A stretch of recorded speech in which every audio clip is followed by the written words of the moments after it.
Hi viewers, welcome to Vakki's cooking. இன்றைக்கி வீடியோவில் முள்ளங்கி சப்பாத்தி எப்படி செய்கிறதுன்னு பார்க்க போகிறோம். வீடியோக்குள்ளே போகலாம். எடுத்து நான் கழுவி வச்சுருக்கிறேன். இப்போ அதை எடுத்து இந்த கிரேட்டரில் சீவுறேன். பாருங்கள், இதே மாதிரி சீவிக்கணும். ஃபுல்லாக 3 முள்ளங்கி நான் சீவி முடிச்சிட்டேன்ப்பா. உப்பு போட்டு நல்லா பெசரி எடுத்து வச்சுக்கிறோம்.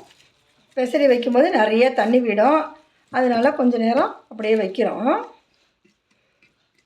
உப்பு போட்டு பெசரி ஒரு மூடி போட்டு கவுத்து கொஞ்சம் நேரம் வைக்கும். முள்ளங்கி வச்சுருந்தோம்ல, கட் பண்ணி உப்பு போட்டு அந்த முள்ளங்கி பாருங்கள் எவ்வளோ தண்ணி விட்டுருக்குன்னு. அதையும் நம்ம மறுபடியும் நல்லா புழிஞ்சு ஒரு பவுலில் எடுத்துக்கிறோம். சுத்தமாக எல்லாத்தையும் புழிஞ்சு எடுத்துக்கிறோம்.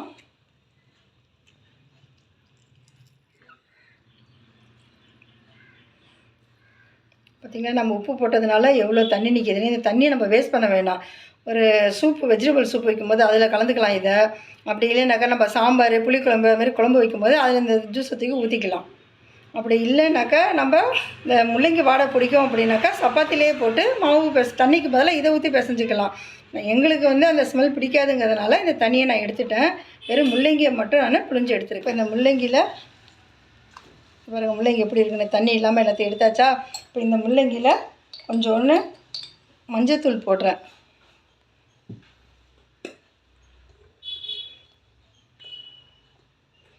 மிளகாத்தூள் போடுறேன்.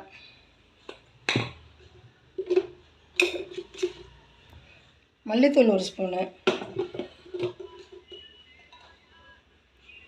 கரம் மசாலா 1/2 ஸ்பூனு, ஜீரகம் 1/2 ஸ்பூனு,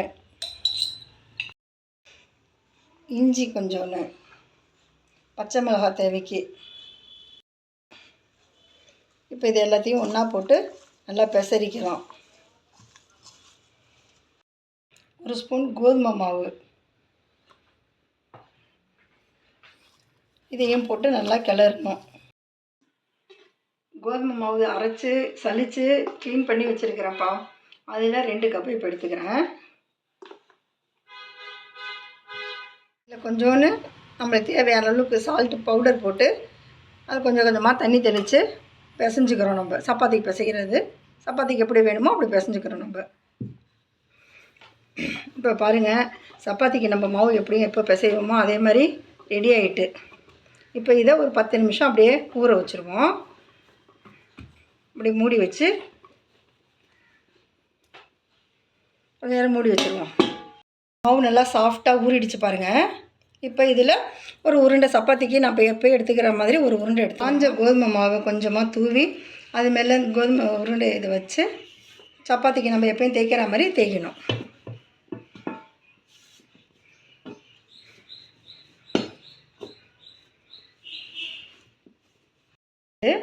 அதில் நம்ம இந்த ஸ்டஃபிங்கை வைக்கிறோம்.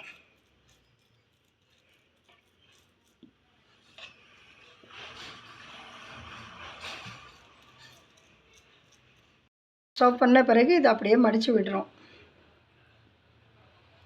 மடித்து விட்டு மறுபடியும் சப்பாத்தியை தேய்க்கிறோம்.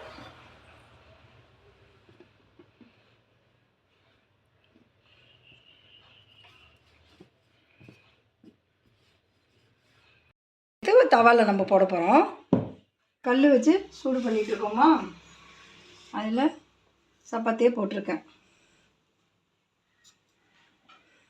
அதில் லைட்டாக எண்ணெய் ஊற்றிட்டுருக்கேன். கொஞ்சம் நேரம் வேகட்டும். இந்த சைடு வெந்துருச்சு, லைட்டாக திருப்பி போடுவோம். இன்னும் சைடு வேகட்டும். சப்பாத்தி ரெடி ஆகிடுச்சு. இப்போ இதை நம்ம பிளேட்டுக்கு எடுத்துக்குப்போம்.